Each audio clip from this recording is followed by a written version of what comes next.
Good morning everyone. Yesterday we have started the parts of speech and the second topic in parts of speech is pronouns. So basically pronouns क्या होते हैं? सर्वनाम, जिन्हें हम हिंदी में क्या कहते हैं? सर्वनाम. Pronouns are the words that are used in place of noun. Pronouns वो शब्द हैं जो संज्ञा के स्थान पर प्रयोग लिया जाते हैं to avoid the repetition. बार बार अगर हम नाउन का यूज करेंगे उसको अवॉइड करने के लिए हम किसका यूज में लेते हैं? प्रोनाउन का. For example look at the board. Ram is a good boy. Ram एक क्या है? अच्छा लड़का. अब मैं कहूँ Ram speaks English very well, Ram does this work very well, तो I am using noun Ram again and again to avoid this repetition. What we use here? He. So जितने भी he, she, it, they, these all are the part of pronoun which avoids the repetition of noun again and again. इन सबको क्या बोलते हैं? हम pronoun बोलते हैं जो संज्ञा के स्थान पर प्रयोग किए जाते हैं. उन शब्दों को हम क्या कहते हैं? प्रोनाउन या फिर सर्वनाम कहते हैं. Now we will start with the kinds of pronoun. Basically there are 10 kinds of pronoun. Personal pronoun, demonstrative pronoun, interrogative pronoun, relative pronoun, reciprocal pronoun, emphatic pronoun, reflexive pronoun, indefinite pronoun, distributive pronoun and possessive pronoun. You have already studied in your previous classes about these pronouns, right? Now we will start with personal pronoun. Personal pronouns are those pronouns which are used for personally, जो हमारे लिए individual के लिए use में होते हैं. These are personal pronouns. For example, I, we, you, they. These are the personal pronouns used for ourselves, जो हमारे लिए यूज में आते हैं. Now next is demonstrative pronoun. Basically demonstrative pronouns are used to point out a noun or pronoun. Point out करने के काम आते हैं. इनके एग्जाम्पल होते हैं this, that, these and those. इसके 4 एग्जाम्पल होते हैं this and that, these and those. अब इनमें डिफ्रेंशिएट कैसे करेंगे? जो चीजें हमारे पास होती है, for example this is a pen, तो ये पेन में ये मार्कर है, ये मेरे पास है, सॉरी, तो इसलिए मैंने कहा दिस इज अ पेन. अगर ये this is a, that is a door, तो जो चीजें हमारे पास होती है उनके लिए हम दिस का यूज में लेते हैं और जो फार होती है उनके लिए हम दैट का यूज लेते हैं. दिस का प्लूरल दीज होता है, दैट का प्लूरल होता है दोज. और ये आते हैं नियर बाय थिंग्स के लिए और ये आते हैं फार बाय थिंग्स. नेक्स्ट है इंटेरोगेटिव प्रोनाउन, जिसमें हम क्या करते हैं? In which we ask questions. For example where do you live, where are you going, what are you doing.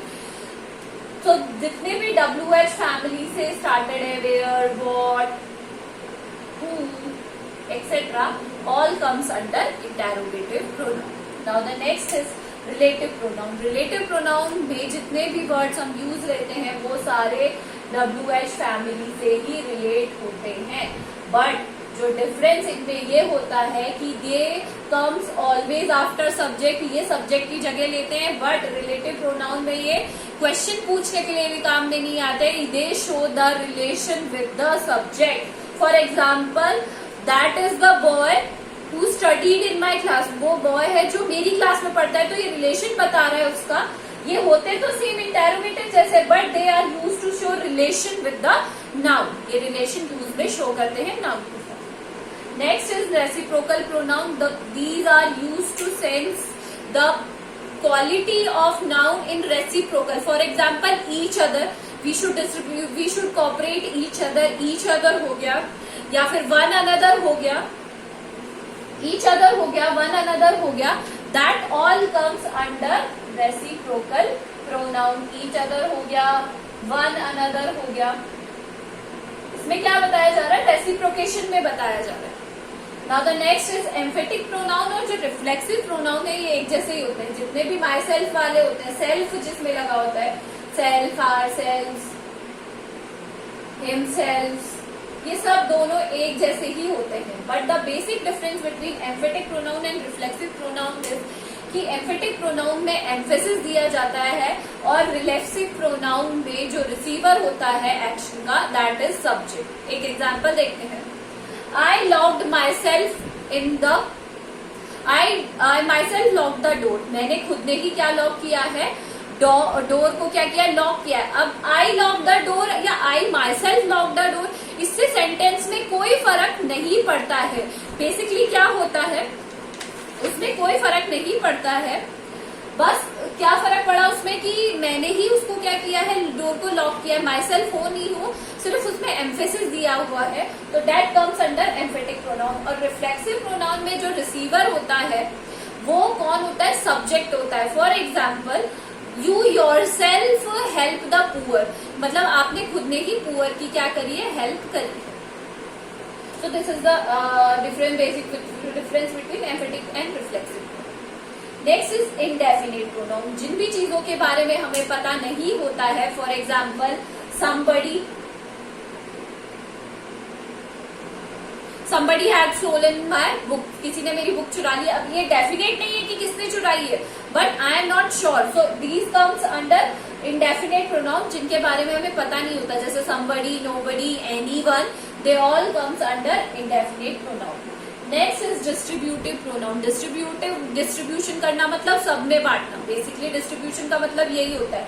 So each student must bring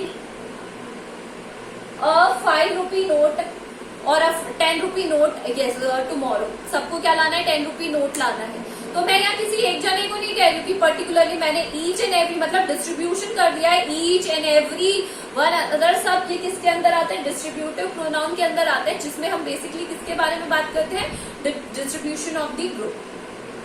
and the last one is possessive pronoun. Possession मतलब होता है to show the relation या फिर संबंध बताना। For example, this marker is mine, ये marker किसका है, मेरा है, तो माइन क्या हो गया यहाँ पे, possessive pronoun. Mine, yours, ours, etc. These all are the parts of possessive pronoun. So this is all for today. We have done all the kinds and general definition of pronoun. I hope you have understood it very well. Do the definitions in your copy and related exercise in your grammar notebooks. This is all for today. Thank you.